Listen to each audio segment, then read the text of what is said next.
நடிகரும் தேமுதிக கட்சியின் தலைவருமான விஜயகாந்த் அவர்கள் உடல்நலக்குறைவு காரணமாக காலமாகியிருக்காங்க. அவங்களுக்கு வயது 71.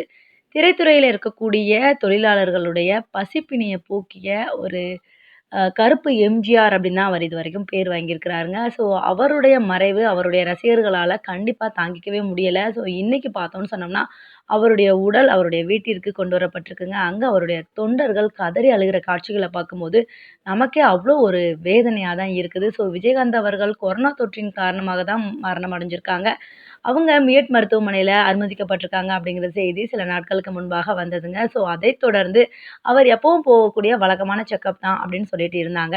இந்த நிலையில விஜயகாந்த் அவர்களுடைய நுரையீரல்ல ஏற்கனவே அவங்களுக்கு ஒரு சில பாதிப்புகள் இருப்பதன் காரணமாக, வ ஒரு 15 நாட்களுக்கு ஒரு முறை அவங்க வந்து எப்ப பார்த்தாலும் செக்கப் போயிட்டு போயிட்டு தான் வந்துட்டு இருந்திருக்காங்க. அந்த மாரி தான் இந்த வட்டமும் செக்கப் போயிருக்காங்க. அப்படி செக் பண்ணி பார்க்கும்போது அவங்களுக்கு கொரோனா தொற்று இருக்கிறது உறுதி செய்யப்பட்டிருக்கு. ஸோ இதன் காரணமாக மூச்சுத் திணறல் ஏற்பட்டு விஜயகாந்த் அவர்கள் மரணம் அடைஞ்சிருக்காங்க. இந்த செய்தி தமிழ் மக்களிடையே மட்டுமில்லாமல் உலகம் முழுவதும் இருக்கக்கூடிய தமிழர்களால் ஒரு மிகப்பெரிய துக்க செய்தியா தான் பார்க்கப்பட்டுட்டு இருக்கு. ஸோ தென்னிந்திய சினிமாவையே கலக்கிய, ஆண்ட ஒரு ஜாம்பவான் அப்படின்னு சொல்லலாம். அவர் எந்த ஒரு விஷயத்த கையில எடுத்தாலும் அத திறம்பட செய்யக்கூடிய ஒரு நல்ல மனிதர். அவருடைய அரசியல் பிரவேசம்னு சொல்லும்போது, அவருடைய உடல் ஒத்துழைக்காத காரணத்தினால மரணத்தை தழுவியிருக்கிறாரு அப்படின்னு கூட சொல்லலாங்க.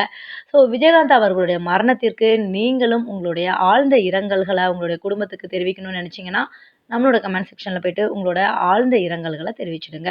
மேலும் விஜயகாந்த் அவர்கள் நடித்த படங்கள்ல உங்களுக்கு ரொம்ப ரொம்ப பிடித்த படம் என்ன அப்படிங்கிறத கமெண்ட் செக்ஷன்ல பதிவு பண்ணிடுங்க.